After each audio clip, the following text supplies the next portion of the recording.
Assalamualaikum warahmatullahi wabarakatuh. Perkenalkan, nama saya Devi Triana Purwanti, NIM 1122005.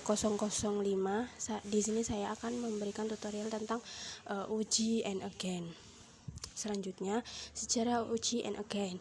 Uji and again merupakan salah satu teknik analisis kuantitatif dalam bidang pendidikan yang digunakan untuk mengukur efektivitas suatu intervensi pembelajaran. Konsep ini pertama kali dipopulerkan oleh Richard R. Hack, seorang pakar pendidikan fisika dari Amerika Serikat. Hack mengembangkan dan menggunakan rumus and again untuk membandingkan hasil pembelajaran antara kelas yang menggunakan pendekatan interaktif engagement dengan kelas yang menggunakan metode pembelajaran tradisional. Alasan utama dikembangkan and again hadir sebagai alternatif yang lebih adil karena tidak hanya melihat seberapa besar nilai meningkat, tapi juga mempertimbangkan potensi peningkatan maksimal yang bisa dicapai siswa. Selanjutnya, pengertian uji and again. Uji and again adalah metode yang umum digunakan untuk mengukur efektivitas suatu pembelajaran atau intervensi dalam meningkatkan hasil belajar peserta didik. Metode ini memberikan landasan yang kuat untuk mengevaluasi sejauh mana suatu program pembelajaran telah memberikan kontribusi terhadap pemahaman peserta.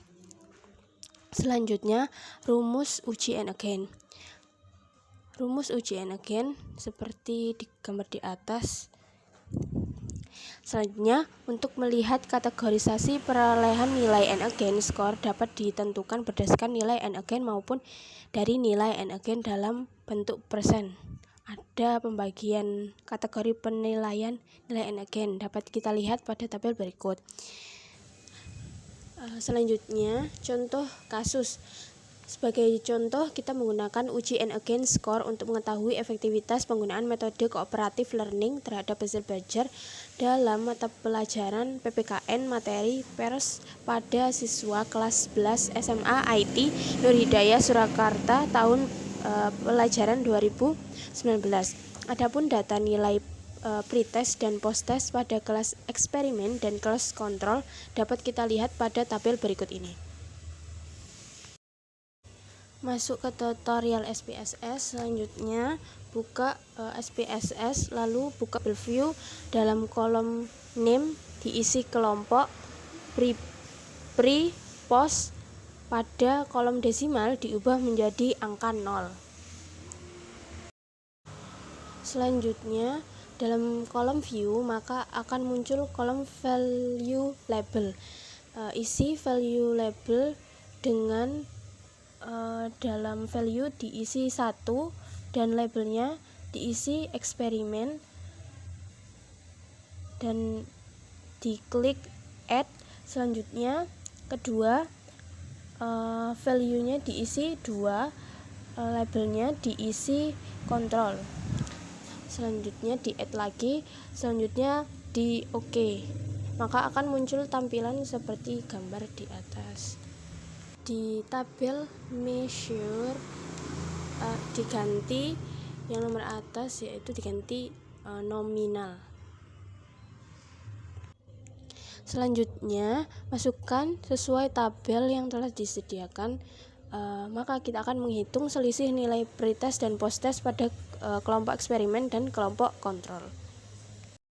Selanjutnya klik trans dan pilih yaitu compute variable dengan nama compute variable. Selanjutnya pada kotak target variable ketikkan post kurang pre. Pada kotak numerik diisi post pre, lalu klik OK. Selanjutnya akan muncul kolom tabel pre kurang post seperti gambar di atas. Selanjutnya masuk ke dalam trans dan compute variable. Dalam kolom target variable diisi 100 kurang pre dan numerik ekspresinya 100 per pre. Selanjutnya dalam kolom data view akan muncul hasil, yaitu seperti gambar di atas. Selanjutnya, klik menu transform compute variable, hapus tulisan yang ada pada kotak target variabel, lalu ketikkan and again %. Selanjutnya, hapus tulisan yang ada pada di kotak numeric expression, lalu ketikkan and again _score bintang 100. Kemudian klik OK. Selanjutnya akan muncul tabel and again percent seperti gambar di atas. Selanjutnya kita akan melakukan uji normalitas untuk mengetahui apakah data and again score persen untuk kelompok eksperimen dan kelompok kontrol tersebut terdistribusi normal atau tidak. Adapun caranya yaitu klik analyze, langsung description statistics, lanjut klik explore. Selanjutnya muncul kotak dialog dengan nama explore. Selanjutnya masukkan variabel kelas kelompok ke factor list, lalu masukkan variabel and again _percent ke kotak dependent list. Pada bagian display pilih both, kemudian klik plot. Maka akan muncul kotak dialog explore plot. Selanjutnya berikan tanda centang pada normalitas plot with test, lalu klik continue. Selanjutnya kita akan melakukan uji independent sample t-test untuk and again score dengan SPSS. Caranya dari menu utama klik analyze, compare means, independent sample t-test. Maka muncul kotak dialog define groups. Selanjutnya pada bagian grup 1 ketik 1 dan pada bagian grup 2 ketikkan 2, lalu klik continue. Lalu terakhir klik OK, maka akan muncul output SPSS dengan judul t-test yang selanjutnya akan interpretasikan. Maka akan muncul seperti ini. Berdasarkan tabel output grup statistik di atas, diketahui nilai rata-rata means and again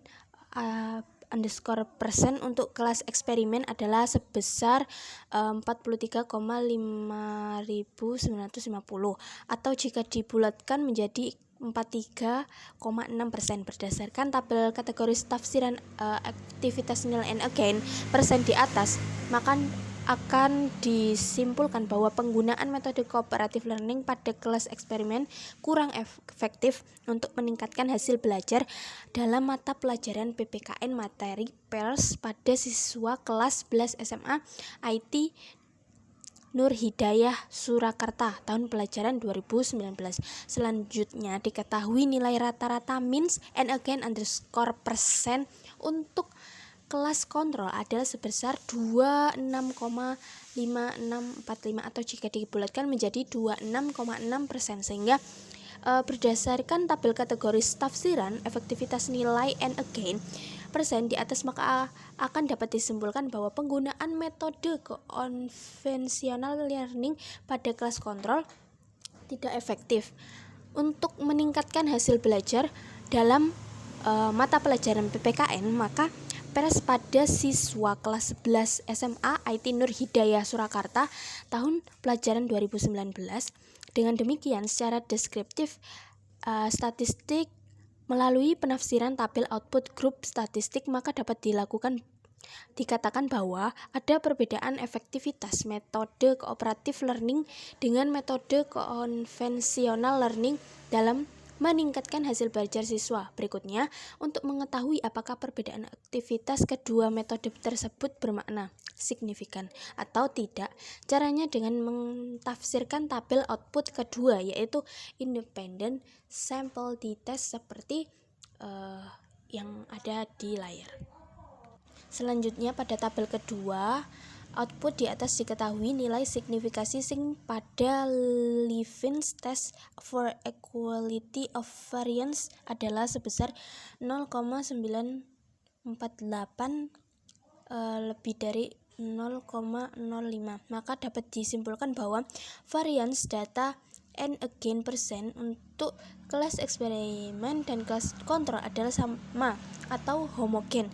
Dengan demikian, maka jika independent sample t-test untuk nilai and again secara berpedoman pada nilai sing yang terdapat pada tabel equal variance assumed.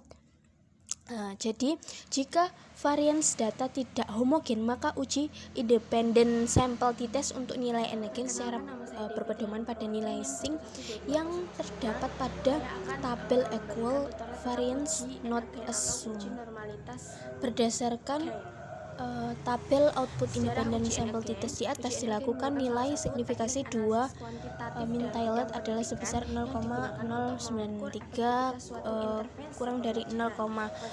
Dengan demikian, maka dapat disimpulkan bahwa ada perbedaan efektivitas pada signifikasi nyata antara penggunaan metode cooperative learning dengan metode konvensional learning untuk meningkatkan hasil belajar dalam mata pelajaran PPKN materi PAS pada siswa kelas 11 SMA IT Nur Hidayah Surakarta tahun 2019. Sekian dari tutorial SPSS Uji and Again pada materi kali ini.